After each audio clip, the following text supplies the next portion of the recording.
You're not gonna believe this, but Canada just did something that could seriously mess with the United States. And Trump? Oh, he definitely didn't see this one coming.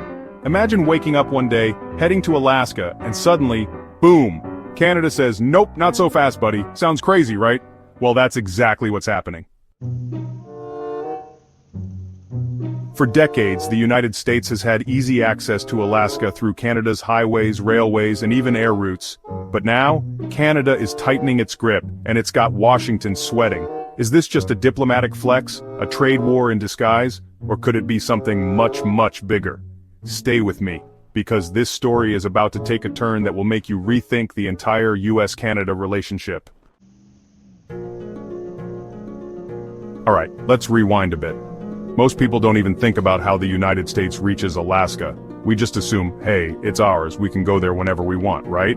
Wrong. Unless you have a secret tunnel I don't know about, you have to go through Canada. The famous Alaska Highway? It winds straight through British Columbia and the Yukon. Need to ship goods by train? That's Canadian land. Even air travel isn't immune. Canada controls parts of the airspace that flights need to cross, and now Canada is threatening to make things difficult. Imagine taking a road trip to Alaska, and suddenly getting stopped at the Canadian border like, sorry, there's a slight inconvenience, by which we mean you're not getting through. What do you even do, swim? Build a catapult? Call Elon Musk and ask for a rocket ride? Now let's talk about the why. Why would Canada suddenly throw a wrench into US access to Alaska?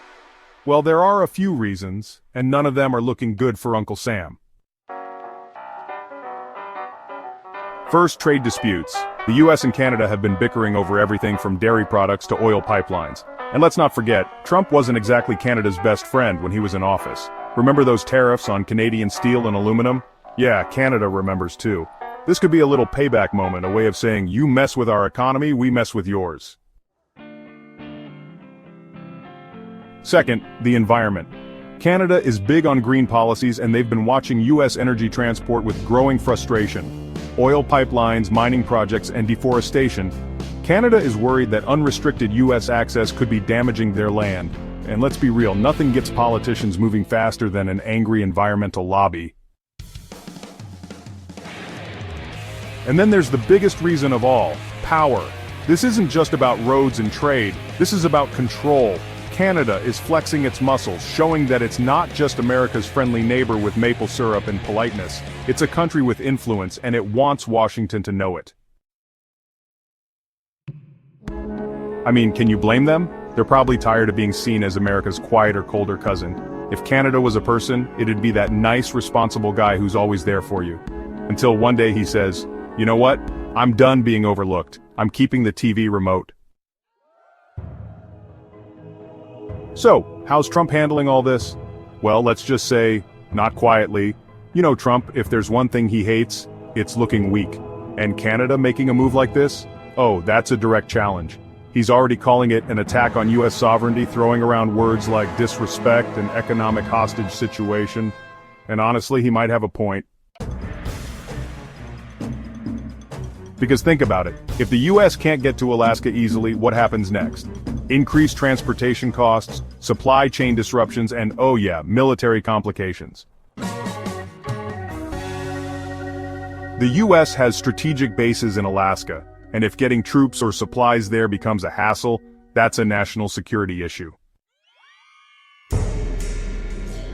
And here's where things get really interesting: retaliation. Because you better believe the US isn't just gonna sit back and say, oh well, guess we'll take the scenic route. No, there's talk of economic pushback, tariffs on Canadian goods, restrictions on trade, some are even whispering about leveraging NATO pressure, but the real question is, will this escalate further? Could we see the US taking drastic steps to force Canada's hand? See, this isn't just about road access. This is about the balance of power shifting in North America. If Canada gets away with this, what's stopping them from pushing even further? What if they start charging the United States a transit tax for using their land? What if they decide to block military transport altogether? And here's the kicker. What if other countries take notes and start challenging US dominance in their own ways? Picture this. One day Canada just casually announces, hey America, you want your stuff? That'll be $1 billion per truck. And suddenly, Alaska is looking like an expensive vacation home you can't afford to visit. So where does this leave us? Is Canada making a bold move to assert itself? Or is this just another political game, one that will fizzle out as fast as it started? One thing's for sure, this isn't just some minor border dispute. This is a test of US power, a test of Canada's willingness to stand its ground, and a test of how far each side is willing to go before things get really messy. So tell me, is this just a bluff, or are we witnessing the start of something way, way bigger? Drop your thoughts in the comments, I want to hear what you think. And trust me, this story isn't